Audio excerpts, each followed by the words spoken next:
Fun.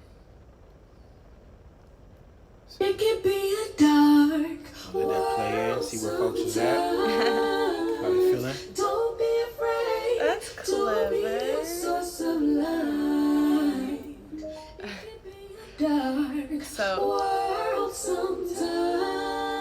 You know how when Don't be afraid to be you know a when source someone's of going live and you're like scrolling doing something and then you accidentally hit somebody's live. I wonder how often that happens. Hey Joy, what up, big sis? Keyshawn said you like that song. Keyshawn, you don't know this song. SOL Affirmations is a What's collection up, of Ashley? affirmations and manifestations gathered with the sacred intention of helping us to remember our goodness. Hey. It is a powerful design of words to help us frame the beauty in every difficulty and increase our capacity to explore our hearts and produce the courage to love ourselves, to love one another, to love what challenges us. Each of the affirmations in this collection have been applied through times of great loss Keynote, and yo! and have Yeah, proven great I know in all Keynote. seasons of life. I might need to Please get a share this lineup when with I young get there. people, as it was Beard, created of with them course. in mind.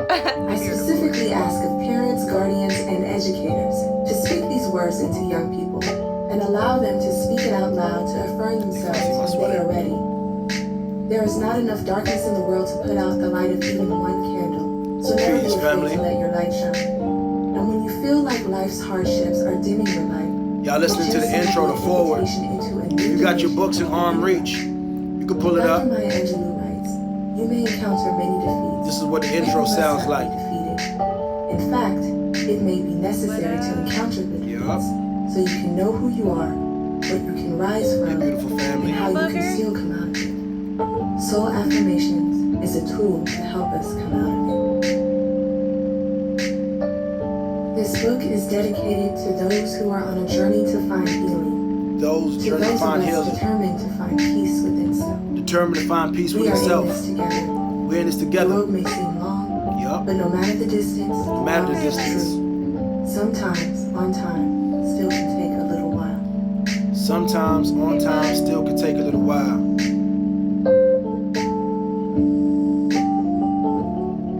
Play Damani.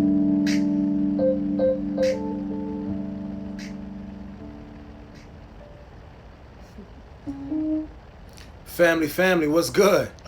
How we feeling? How you feeling, baby? I'm feeling good.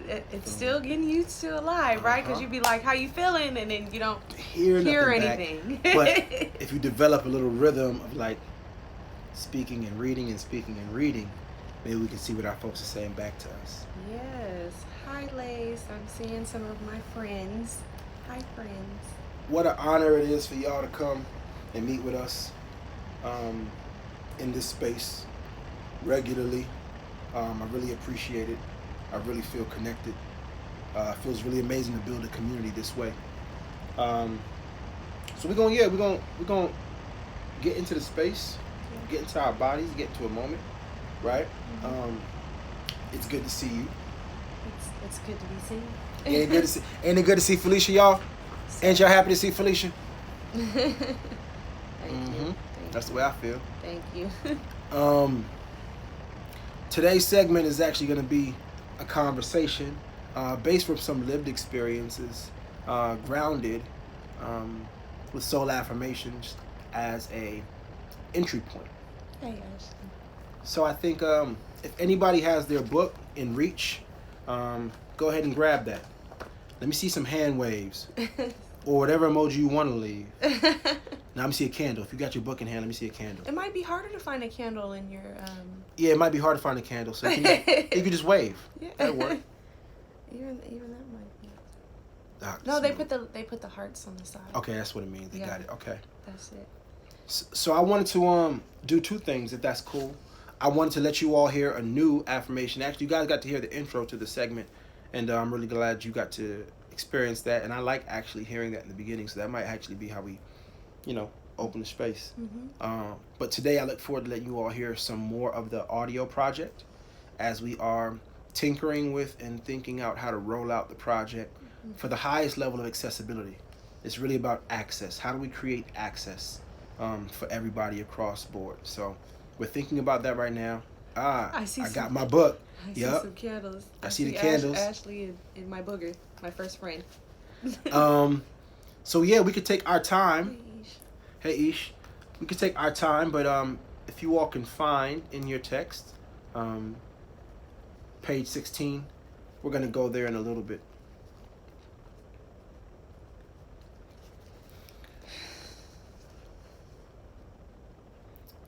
I also think, just really quickly, it's just important for like folks to know how this feels, to see the names and faces and people in the community, like in the way we've had to imagine the new world. I really feel connected, and I appreciate y'all.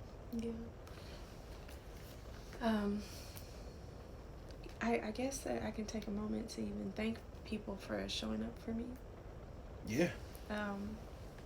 So Kariga, he did a live last weekend, last Sunday, which was Mother's Day, and it was I guess my first Mother's Day, and in that I appreciate you even just doing that for me, babe, allowing me to have my space, to just experience and feel and be as I am on that day, As you deserve. and I really wholeheartedly, I was completely just surprised.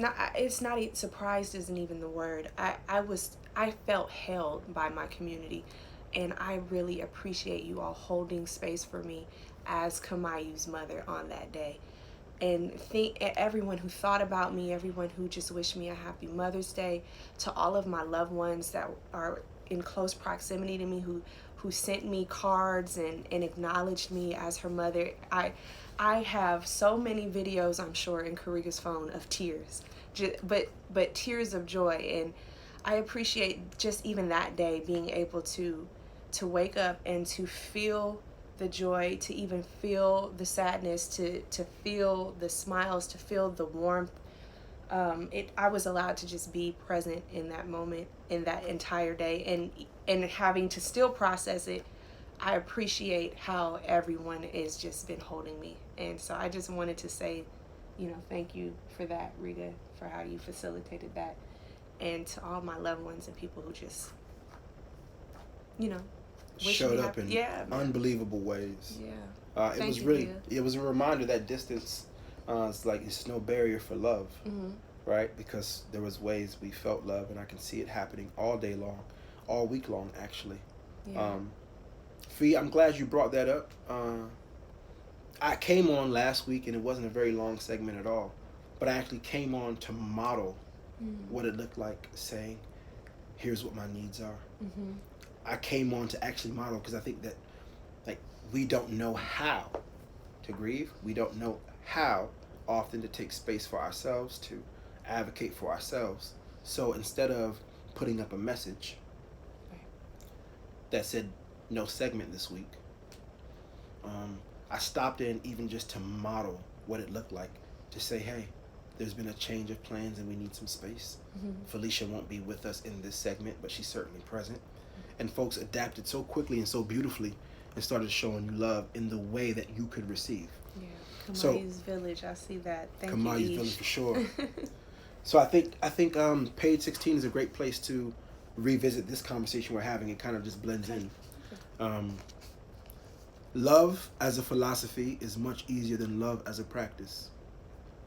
But when we choose to practice love, it will challenge our philosophy and change the way we respond to what challenges us. Today, I choose to practice love. Love as a philosophy is much easier than love as a practice. But when we choose to practice love, it will challenge our philosophy and change the way we respond to what challenges us.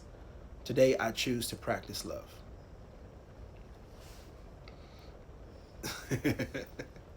Big love, Leah. So, truthfully, let's unpack this. Let's get with this, and we'll say it as many times as folks who don't have the text need to have it repeated. But it opens with love as a philosophy is much easier than love as a practice.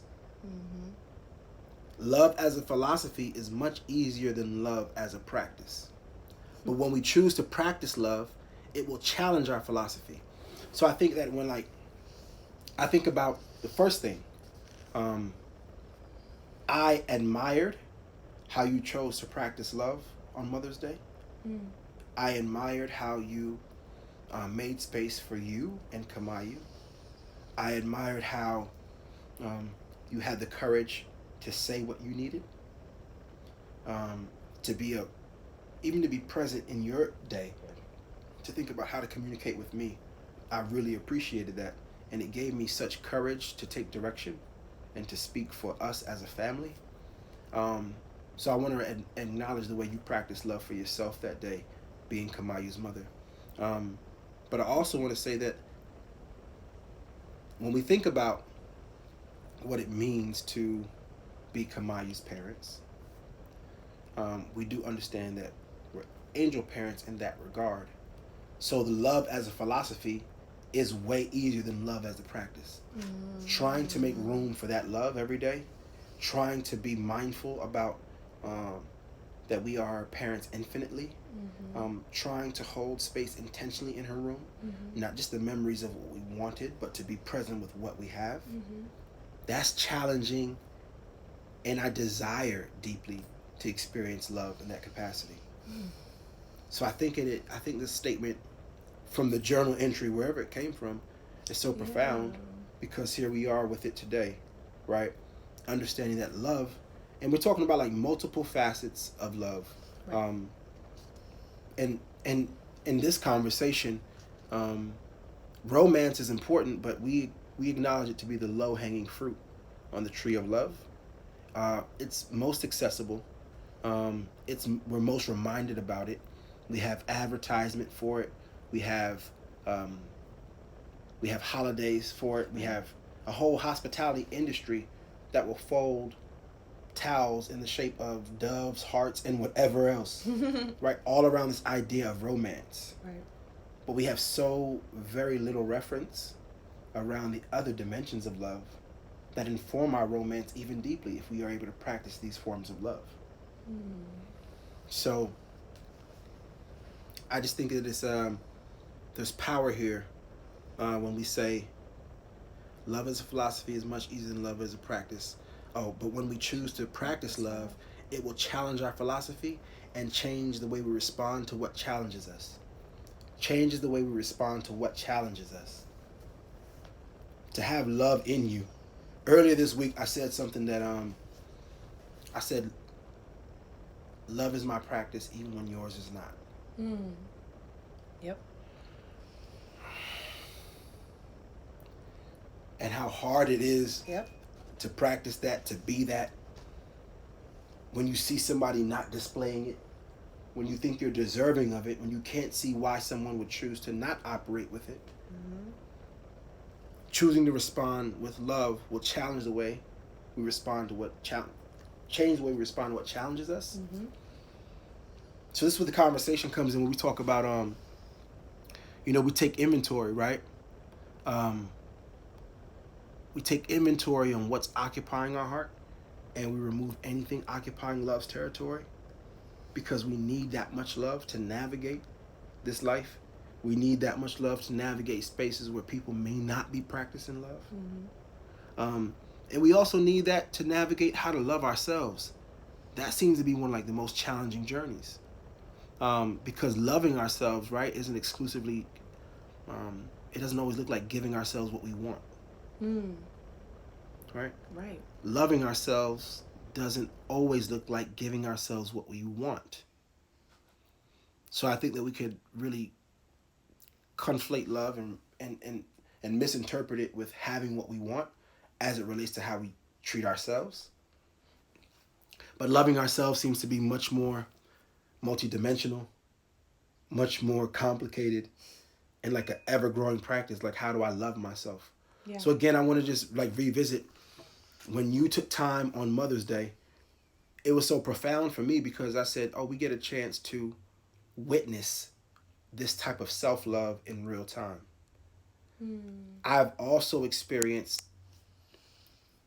times where I thought that what was wanted of me at some times was more important than what I maybe wanted or needed for myself, as it relates to like output, as it relates to the value of being present in other spaces for other people. I think, we laugh about it all the time with memes in our 30s and 40s about how hard it is sometimes to go outside, right? Especially after work, and I see those types of memes. And I get that there's a biology to it. Your body can just sometimes be tired.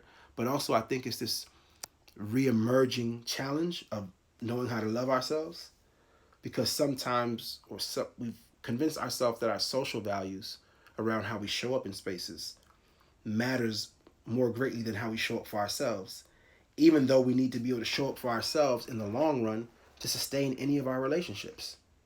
Any relationship that we want to have, whether romantic, whether with your partner, whether with your friends, it matters greatly on how well you show up for yourself, as your sustainability is going to be impacted by how well you are. Yes. So I want to big you up for being well in that regard, because that last week was powerful.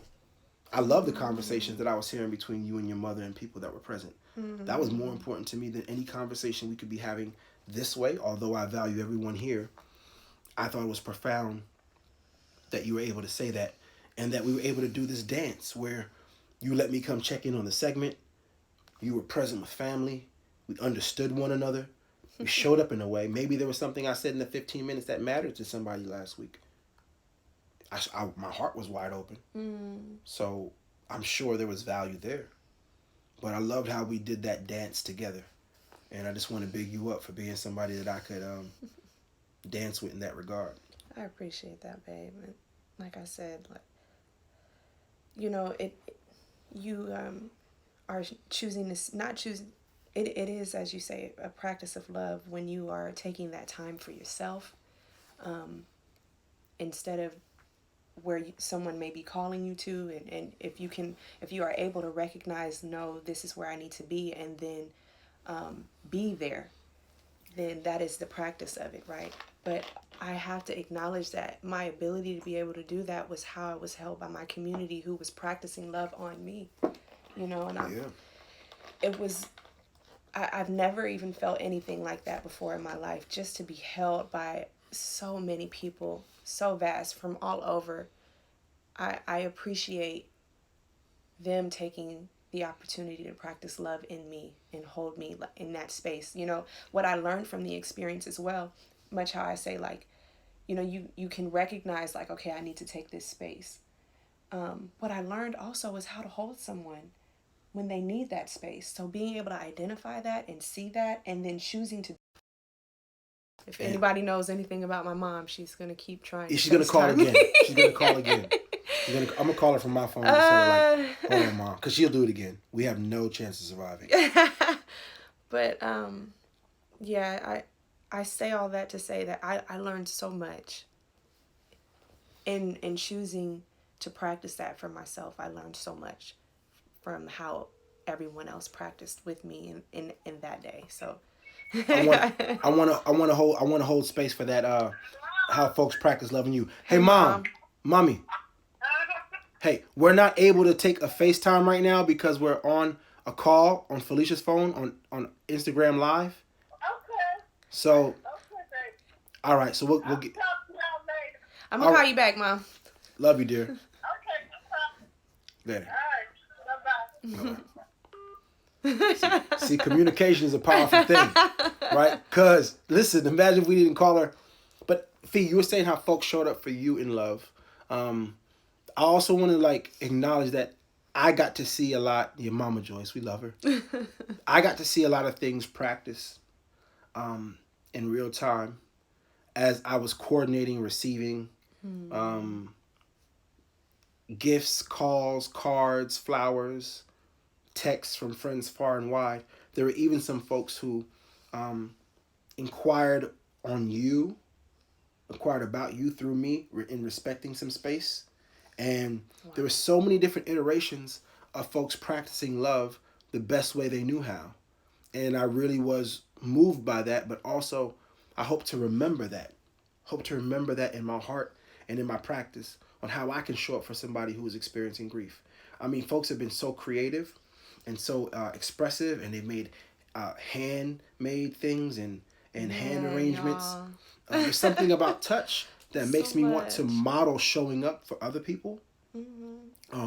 Just in some of the ways folks showed up for us. And when you realize the power in this practice is that grief has a way of disorienting us in terms of what is truly long-term real, what is truly long-lasting, and we can forget to practice even the gentle types of love that we know because the loss feels so permanent, right? So I think about the angel parents who reached out in the beginning and showed me their tribute videos, right? Send me direct links to their tribute videos, and that gave me permission to imagine ourselves for Kamayu that way, right? Think about the mind space you have to enter in to create a program, a memorial program for your baby who you really would prefer to be holding. But with other parents who I saw model that, that gave me a start because I didn't know where to begin. So I'm hoping that we can practice love in a way that gives folks access to see new ways that it can be practiced, and so that we can remember those ways and rehearse those ways and have them be part of our reality no matter the season. But especially when folks feel without love, that being the time to like practice it best. But you can't access what you haven't practiced. You have to practice. You have to practice love. That's how you get better at it. You have to practice love. That's how you get better at it. I want to maybe take a segment to play the audio experience. Yeah. And we can come back to this conversation again. Let's do it. I felt the moment get kind of real, so yeah. let's let the music do what the music does. Is it connected? I'll find out. I believe it is. Love. So what you all are about to hear is SOL Affirmation from page 16, the one we just read. Do you mind reading that real quick again before they get it? So, love as a philosophy is much easier than love as a practice. But when we choose to practice love, it will challenge our philosophy and change the way we respond to what challenges us. Today, I choose to practice love. I'll run this back a couple times. Okay. Love as a philosophy is much easier than love as a practice. But when we choose to practice love, it will challenge our philosophy and change the way we respond to what challenges us. Can y'all hear it? Today, I choose to practice love. How that sound? Sound good, Soph? Thank you, son. There go Dr. Smooth. Stop saying that, Ashley. Hey, Christina. Lovely lady Stina. Look at Mariana. Love as a philosophy is much easier than love as a practice. But when we choose to practice love, it will challenge our philosophy and change the way we respond to what challenges us. Today, I choose to practice love.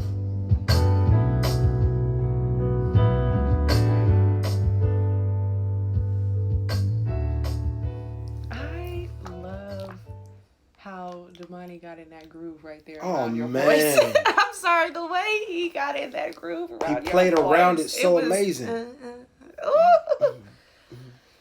That was nice. So nice that I'm going to play it twice. Love as a philosophy is much easier than love as a practice.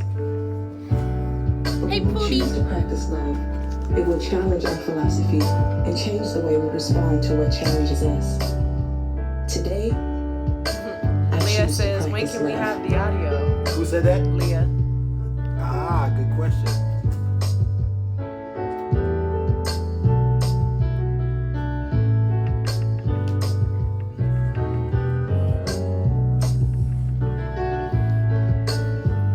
Come on, Damani.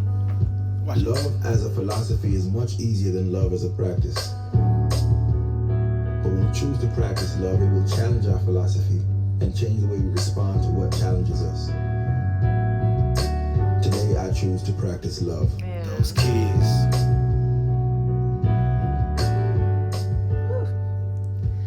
He really got into that one. I love that.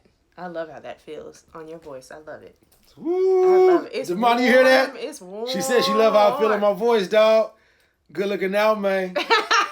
I heard what you said. Y'all heard her. I heard her. It's true. I'm over it. No, you're not. And Jafar, neither are you. Jafar is not okay with it. Dominica says, Kariga, I'm sure you have the answer since you're over that department. That's right, Dominica. But you don't have clearance yet. So I think so. What I really like about the experience. So Leah, right now we are tinkering with how to roll it out for the greatest level of accessibility. So it's done and actually ready to go. I think folks will see it in the next 21 days. Okay. Maybe I think folks will see it in the next 14 if things really go well. I would hope that folks can get in the next 14. Okay. And how about this? If we can't get them the volume in the next 14 days, we're gonna at least release 2 tracks, and they'll be able to find it. Okay. Free. I see what you're saying. Yeah. But I want to get a whole volume to you all. Yeah. So we're just thinking about what's the best space and best platform. Yeah. Once we have those things like solidified. Yeah. Then I'm comfortable with taking the time that we need to make sure it is released the way that we need it to be released, so y'all can have the easiest. But yeah, man, I look forward to the drop. Cause it sounds so good. It sounds so good. It sounds so good. It sounds so good. Mm-hmm. So I think I wanted to ask you, and I don't know if you didn't say you remember it, but I wonder. Do you remember when you wrote this? Where it came from, specifically? Do you have any context around that? It's such a so honest. It's so vulnerable. It like you said, it's like open, wide open, and it's courageous. You know? When I look at the text, we know that it came from, right, the journal where I was really trying to make room in my heart for more love concerning the wounds that I sustained from Kareem's passing. These exact words and how they were able to be paired as such. One came by your synthesis, but I think looking at the page of the journal, I had to really ask myself, I know that I've had to experience offense somewhere in this. And I did not want to be a participant or engage in what they were offering, because that would make me a participant in the conditions that caused my own suffering. But the only way out was to practice love, because the offense was too great. The offense would require me to interact in such a way that would rob me of forthcoming peace that I needed. So all I know is that love was my only way out of whatever this offense was, and I don't know namely what this offense was. I know that it stems from my brother's passing, but I don't know the exact nuance of this. But love was my only way out. That's courageous, Kariga, to choose that. What about... How does one know how to make a choice like that if they haven't had to choose it before, if they don't know what it feels like, if they haven't experienced it, if they haven't seen the benefits of choosing to practice that? How does one make that choice? Well, and I don't think you have to answer. I'm sorry. I mean, no. It's just, I'm really like thinking about, because I understand what you experienced. In my own experience of grief now, it is very hard for me to choose that in where I wrestle with my own offense. You know what I'm saying? So. But what if I told you that I also wrestled? So the choice of love didn't come absent of wrestling in the flesh. The choice of love came post the wrestling. The wrestle is what I couldn't sustain. I could sustain love, but I couldn't sustain the wrestle. Because this wasn't year 1 or year 2 right. after Kareem's passing. Right. This is further down the line. I'm still wrestling. But I think what I realized was that I can only hold up this wrestle but for so long before it takes a toll on every other system. Every other thing, every other space I desire to be in, it takes a toll. And love was literally the only choice I had. It was your reprieve. It was my reprieve. And when I think about what it means to practice love, it will challenge our philosophy and change the way we respond to what challenges us. At some point, my students in DC showed me what the human spirit is capable of. I've seen them accomplish beautiful things. I've seen them practice high levels of empathy and bond. And I've seen some very cold things.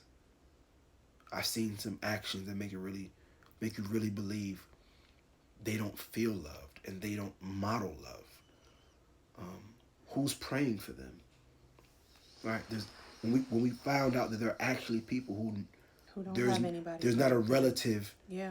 Within 2 generations, 3 generations, praying for them. That's hard living. And I saw beauty. That's hopelessness. But I saw beauty in them too. In what their bonds were. I saw beauty in the way they memorialized those who transitioned. So their grief was evidence of love. Even if they don't have any evidence of love in this regard for anybody who's here, because nobody has shown them that type of safety. Yeah. I saw it in those who they mourned who were gone. I saw it in the tattoos. I saw it on the back of their Helly Hansen jackets. Right. I saw it on the back of their Spider coats. I saw it on the back of their North Faces. I saw it on their T-shirts. They did, in fact, love somebody. That person was no longer here. So I think that when the question's asked, how does one do it if they've never seen it done? I think actually we all have love in us somewhere, even if it's only grief. For some people, this side of life, all there is memories or grief. There is no present love, but that love has to count for something. That grief has to count for something. It's their humanity. If you don't see them with that, then you'll only see their flaws and you'll only see them responding to hurt they've been subjected to.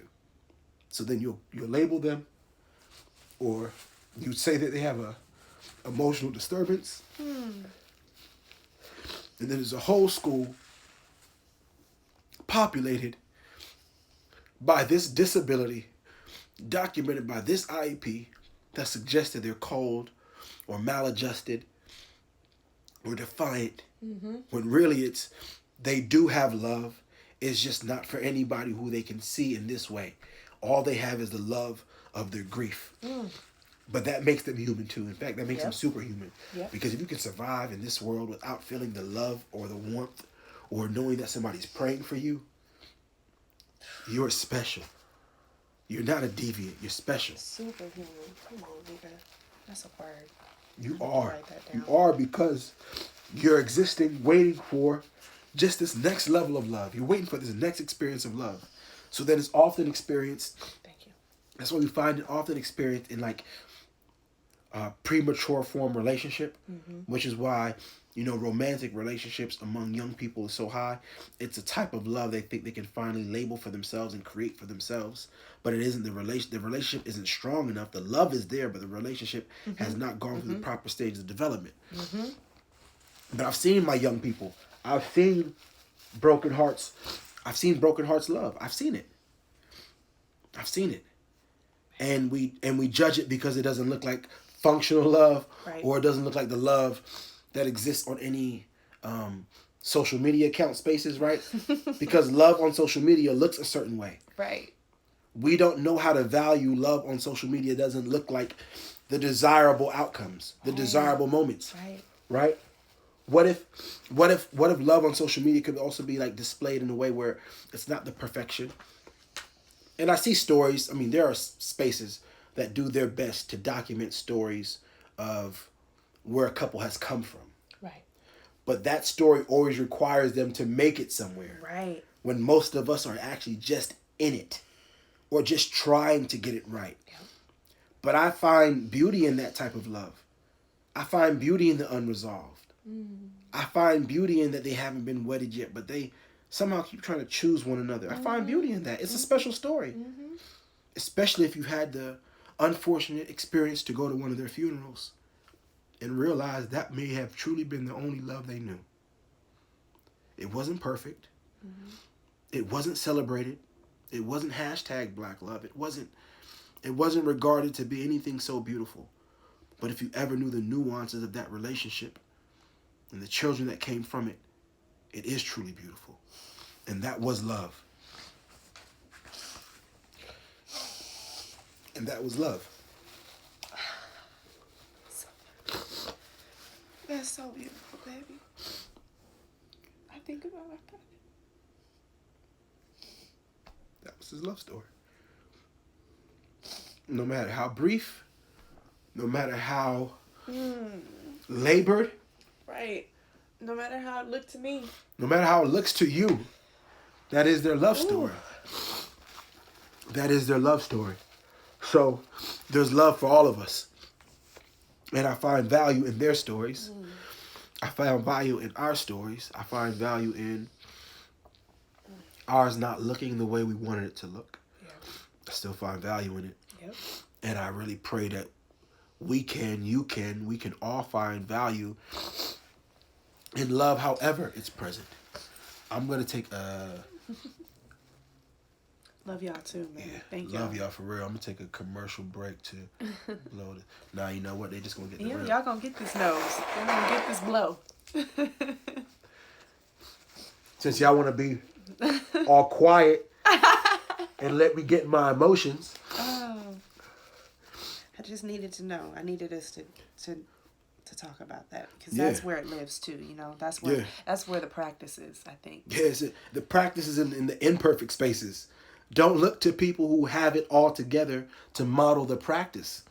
Man. You have to also find value in those who are practicing the practice. Not just at the mastery level. Yep. Those who are practicing every day, just trying to make it work. Think about the parents who didn't know for sure how the kid was going to get to school. Got him there. Mm-hmm. Not for sure exactly how they're going to get picked up, but they get picked up. Mm-hmm. Mm-hmm. Man, if you don't qualify that as a love story, if you don't qualify a mother's love, a father's love, a sibling, if you don't qualify that as a love story, you're going to miss it every time. Every time. You're going to be looking for romance and missing the practice of love. But we know that the practice of love enhances romance significantly. But you cannot look to romance to understand love. You got to look at the everyday practice. And I see it practiced often in the margins. Yeah. Which means you have to find value in the beauty and the stories of people who otherwise have been overlooked.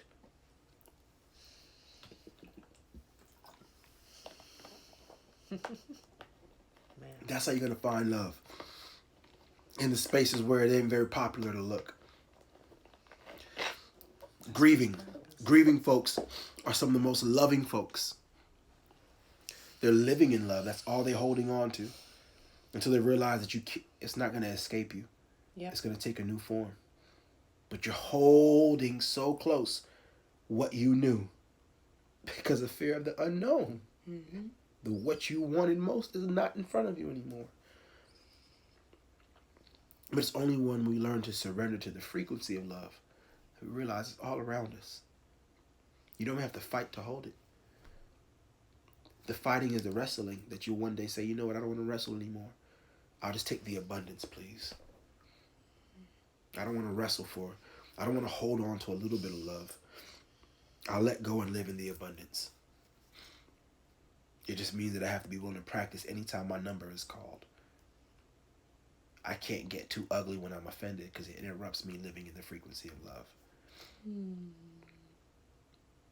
I can be honest and say I'm hurt or I'm offended, right. But I can't be too occupied with the offense because it will interrupt my living in the frequency of love. Yeah. I think about yesterday, Felicia was living in the frequency of love, and we both were. We was chilling. I was in East 18th. What's that street? Oh, yeah, East 18th. So we coming back. We about to make a left on Park, going east, and we see two young black girls. One was a teenager and one was in elementary school. Yeah. You could tell they were young. They were young. And they're trying to cross the street. And the light signal was a little bit unique. I do remember that. So they were waiting. A long time. And then when the light to go straight turned green, they started to walk rather than waiting for the crosswalk, right? Because you know how you check to see, okay, well, I can walk right now. Because I don't even... So what happens is the light to go straight turned green first, but the crosswalk did not say walk because the left arrow was also turning green next. Mm-hmm. So they began to walk on the straight arrow, but then the left arrow turned green. So there were cars in lane with us. There was a two lane turning. Mm-hmm. We were in the inside lane, and then the other cars in the outside lane turning left. Yeah, and I was so, I guess, immediately offended, but so upset that the person in that car, I heard their engines. Mm-hmm. They revved their engines up to presuppose or to make sure these young girls knew that it wasn't their turn to cross the street, and they missed them by nearly. He was intentional enough to try and get through that crosswalk before they could get there, but almost hit them. Because they were walking, so he tried to speed up and go around them. And two little girls were black. The people that were driving those cars in that very ugly way were not. And I couldn't let it slide. I was so upset that they could not see the humanity. Right. The adolescence. Right. It deserves grace. The children. It deserves grace. What were you so in a rush for that you had to impose that you had the right of way? So you're gonna really nearly hit them, these little girls, and it was like a Mini Cooper, and it was a BMW, mm-hmm. Little quick cars. But I was in the Hemi that day. And y'all know how Kariga. If y'all don't know, Kariga can drive. And the way they treated those young girls, I was so offended. Yes. So I slammed it in gear, smashed past, made sure the little girls were safe. I honked my horns. First things first, I honked my horn at the cars and say, hold on, you don't see the little girls crossing the street? And he literally plugged his ears and said, I can't hear anything. That was his choice to not recognize the humanity. So he wasn't practicing love. I was, but I got offended really quick because of how easy it is to dismiss the humanity of black women, black girls. Yeah. They're our children. And they're children. They are our children. They are our children. So it was a problem. It was a problem. And Felicia so lovingly reminded me about our wellness, about our health, about what they could perceive. They saw a man like me barking up on them. But I slammed it into gear. Yeah, we went. Swung, acted ass real quick.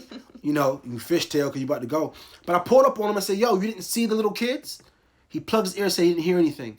So then I drove up a little faster to make sure he knew that I saw him. And then the woman in the BMW, I wanted to be as mindful that this was a woman as possible to not impose. But I made sure she knew that I saw her. I made sure she knew that we saw her, that we heard her. And if nothing else, what can you do in that moment? We let them know it was inappropriate. That's it.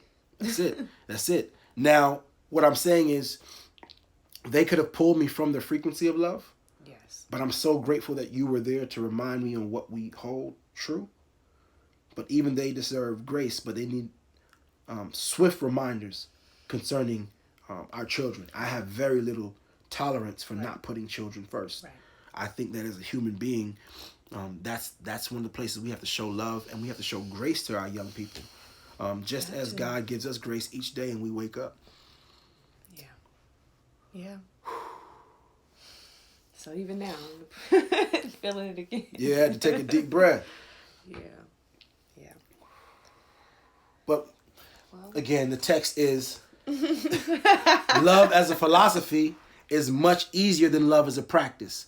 But when we choose to practice love, it will change our philosophy. It will challenge our philosophy and change the way we respond to what challenges us. Today, I choose to practice love.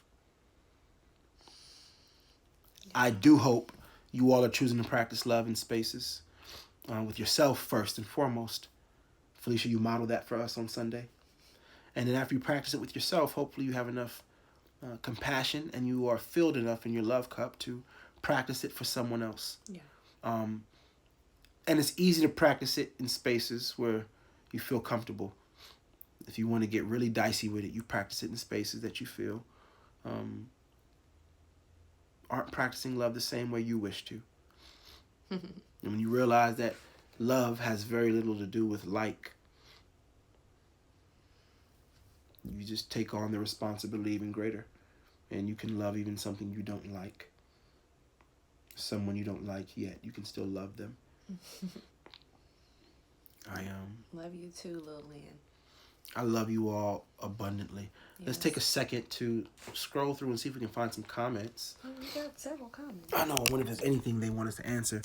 We want y'all to pull up somebody that requests to be in this session with us to model what that's going to look like. But I guess we'll have to roll that out next time. Yep. Natasha Hardy, it's like you're trying to swim and freaking out and fighting the water instead just relaxing and flow with it. Remember that lesson in the cenote? Remember when I said there's an affirmation that came from my reflection in the cenotes.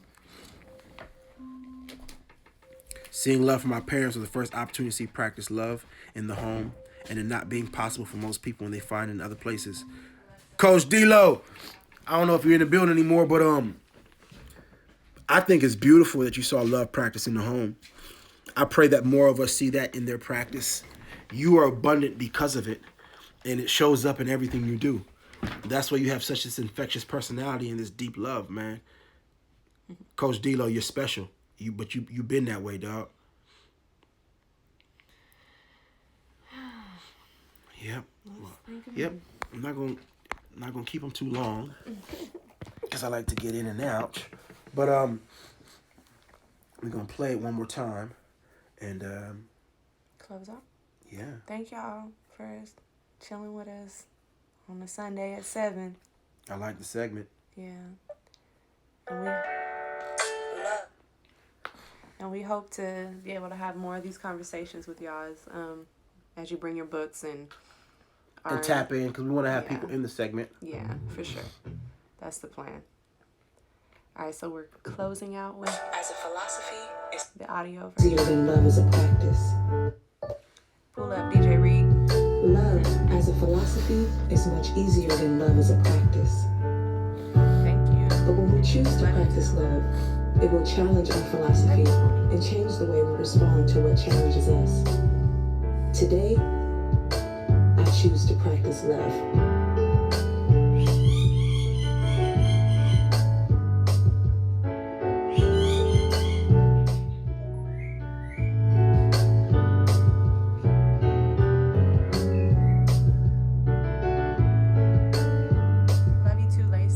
Love you, Lacey. Love as a philosophy is much easier than love Hey, as a baby practice. girl, continue to watch over us. Thank you, Ashley. So when we choose to practice love, it will challenge our philosophy and change the way we respond to what challenges us. Today, I choose to practice love.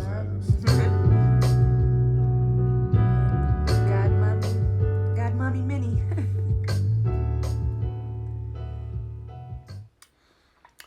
Blessings, y'all. Appreciate y'all holding space with us.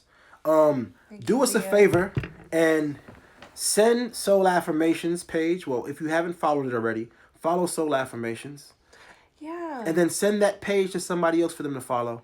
Yeah. So we can build up the community there. Yeah. And release the content there. We appreciate y'all following though and participating in I don't know if participating is the word. Engaging with us on that page. Thank you. And yes, Jafar, thank you, Jafar. You know what, Jafar? Let me see if Jafar is trying to pull up. He is not. I'm not even going to do this to the people. I'm not even. No, absolutely not. Absolutely not. I don't know why you going to get this bird. Y'all don't need to see him. All you going to do is fly away and blow out my baby girl's candle. Hi. Hi, Jafar. Jafar. Come here, Bill. Just say bye. Since you want to talk so much, just say bye. He gonna fly away. Hi, book butt. All right, well, I was wrong. Told you. And just like that, thanks for tuning into this segment of SOL Affirmation Sundays. I guess we'll see you again on Sunday at 7. Yeah. And Jafar, maybe you'll have something kind to say? No. Sing a song? All right. Peace, y'all. Big love. And Up top.